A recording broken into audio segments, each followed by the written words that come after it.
Good morning, class. I, Mukesh Tiwari, welcome everyone in Smart Exam Academy. This is the second video on the Union Parliament. That means we have already discussed one video on this Union Parliament in which we have discussed the introductory part, introduction of the chapter, and different question answers, the key concepts of this chapter. So I have already uploaded one video. I will request everyone to watch that video. Otherwise it is very difficult to understand this part. In my first video I have discussed the introduction as well as the question 1 to 17. Up to 17 number questions I have discussed. So in this video we are going ahead with the discussion of the questions. Here we are going to discuss some other questions. So here we are coming with the term motion. What is the meaning of the term motion? It is a kind of a proposal which anybody of the member of the parliament, any MP can put before the parliament. It is a matter of urgent public importance. Suppose it is a kind of a proposal or drawing the attention of the parliament to discuss about any urgent matter. Now there are different types of motion. It can be adjournment motion,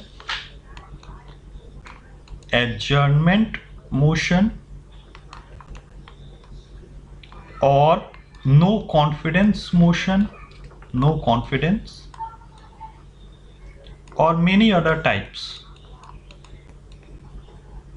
So we are going to discuss each one by one. So as I have said, motion is a type of a proposal that a member of parliament put for discussion in the parliament on any matter. Okay, so let's go ahead to the next question. You can pause the video and write down the points. 19. As I have said, adjournment motion. So we are going to discuss the adjournment motion.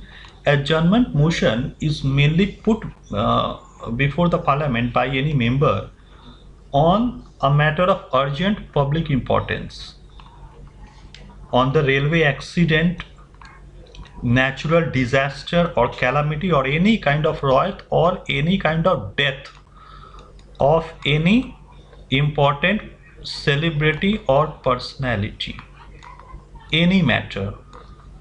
If the member of parliament thinks that this matter is important to be put in the parliament, it can put for discussion in the parliament. So without taking the permission of the speaker, it cannot be put. So it is called an adjournment motion, by taking the consent of the speaker. So write down the points. Okay, I hope everybody has been able to understand. Let's move.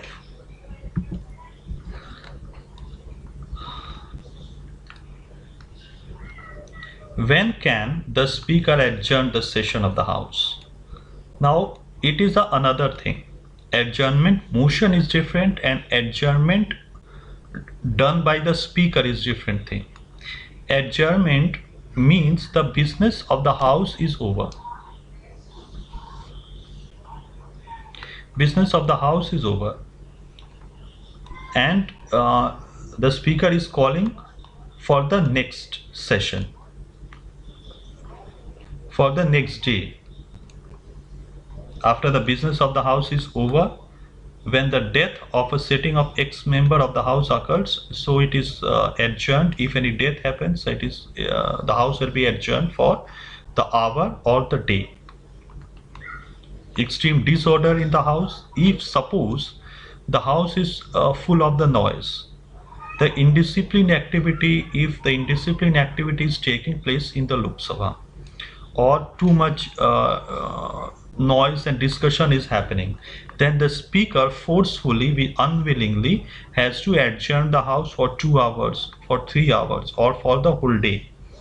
For the want of quorum, I hope everybody is able to remember what is the meaning of the quorum. Quorum means 1/10 of the member must be present for the house to begin. That is called the quorum. Ask, or when it is found necessary. Whenever it is necessary, on the decision of the speaker, he can adjourn the house. So you can pause the video and write down the main points. Another thing I'm telling you, if you are liking the video, then you can subscribe to the channel. We are coming with another too many videos and too many discussions, and if you are unable to understand anything, you can write in the comment box. So we are moving towards the next question. No confidence motion. What is no confidence motion? No confidence motion is put by the opposition party. Always opposition party put the no confidence motion. Whenever the opposition party thinks that majority of the MPs do not support the government, so taking this opportunity, the opposition party put the no confidence motion.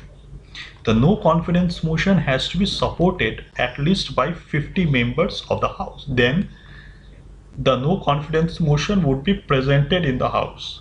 But if the government is strong, then opposition party will not even dare to put the no confidence motion. Once again, it is difficult to understand. I speak in Hindi. No confidence motion हमेशा opposition parties ही लोकसभा में लेके आती हैं. No confidence motion हमेशा लोकसभा में ही पेश होता है, ऑलवेज इन द लोकसभा. जब भी ऑपोजिशन पार्टी को ऐसा लगे कि सरकार कमजोर है और ऑपोजिशन पार्टी लगाने के बाद सरकार टूट जाएगी, तो ऑपोजिशन पार्टी वाले लोकसभा में नो कॉन्फिडेंस मोशन लेके आते हैं. So the speaker puts the motion to vote within 10 days. If the motion is passed, then the government has to resign. The government has to resign. Another term is given in your book, that is censure motion. Censure, C-E-N-S-U-R-E. Censure motion.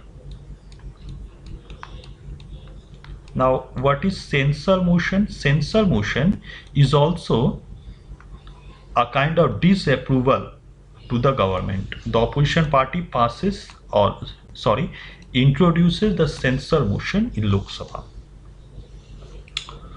Now, what is the difference? The no confidence motion is passed against the party. Censure motion is passed against any particular member. This is the main difference between the no confidence motion and the censure motion. In no confidence motion, the party has to resign. Here, it is not necessary to put the resignation, but it is a serious setback for the government. So these are the two differences between no confidence motion and the censure motion. I hope everybody has been able to understand. It is a difficult one. Many students make some confusions in understanding these two concepts. So you can write down the main points of this question. We are moving ahead to the next question. Prorogation of the House. The House is prorogued, the Speaker tells, at the end of the session. Suppose there are 3 sessions of the Parliament: the budget session, winter session, and the summer session. Suppose the House session is completed. Then the speaker will tell the termination of the session of the Parliament. That means the next general election. Next election.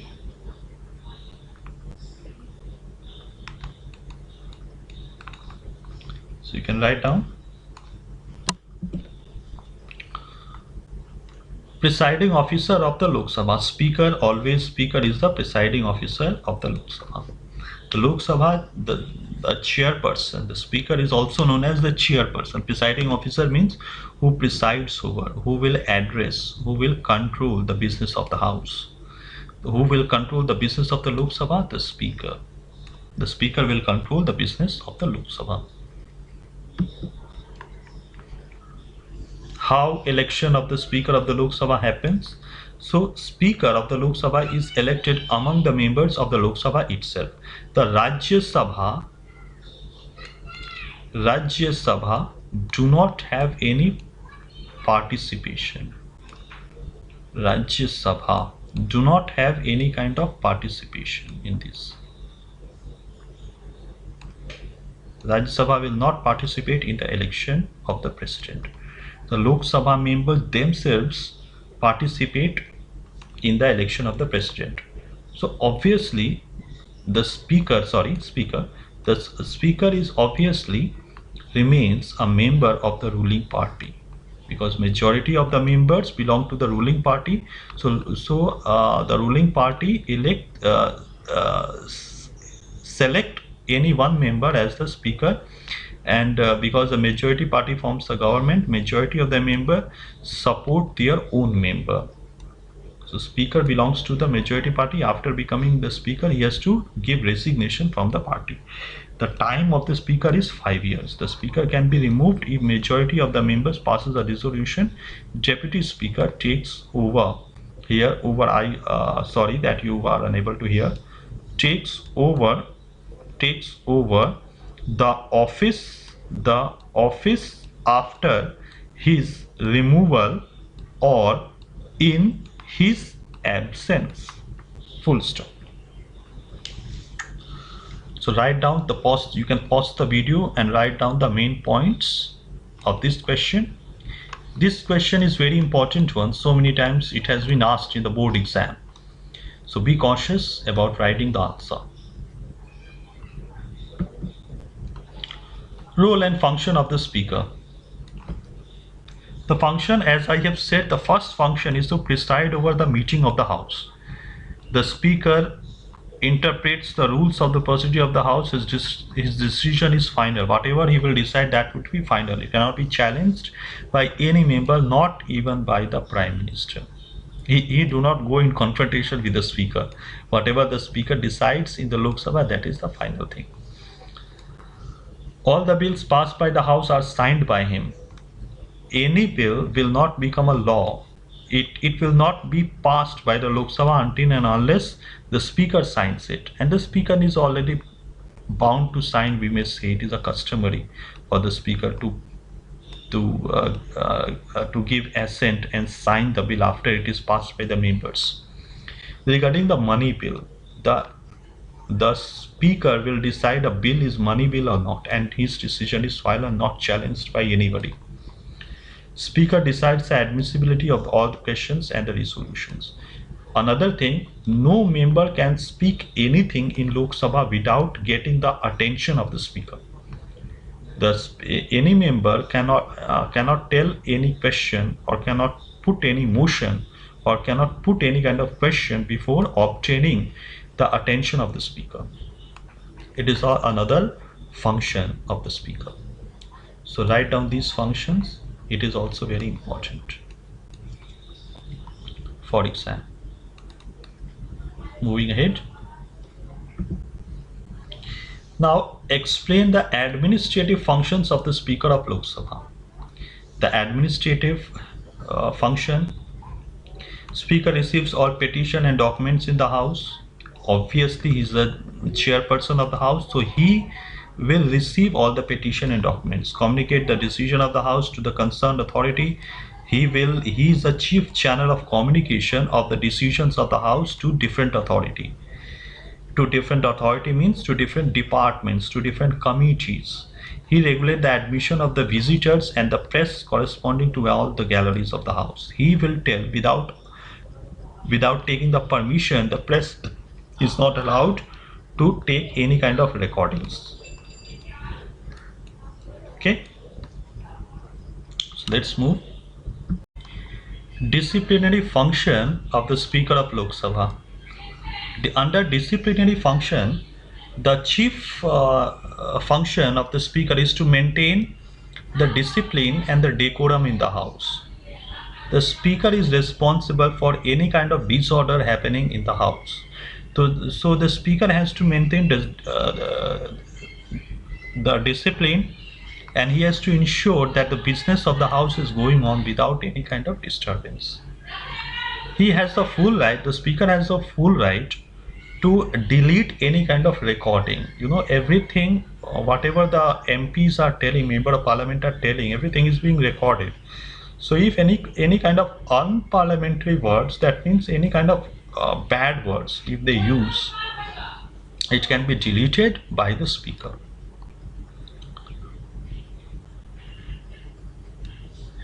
Violation of the privileges, that means he has to see, the speaker has to see that the safeguards and the privileges is enjoyed by all the members of the parliament. As a member of the MP enjoys certain privileges. So the speaker is the custodian of all the privileges. Another one, anti-defection law. Anti-defection law tells that no member can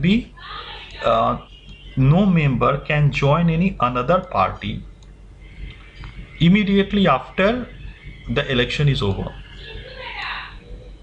Okay, so this is what anti-defection law. Without he cannot change the party, the MP cannot change the party frequently. That is called the anti-defection law. We will discuss the anti-defection law. It was passed in 1985. 1985 is the year, 85 is the year in which the anti-defection law was passed. We will discuss the anti-defection law in detail. But till then, I will request all the students to subscribe to this channel, so that new videos would be coming, and I am coming with a lot of the important questions of this chapter. So keep watching, and you can like the channel. If you like it, you can press the like button, and keep studying and keep watching the channel. Thank you. Have a nice day. Thank you.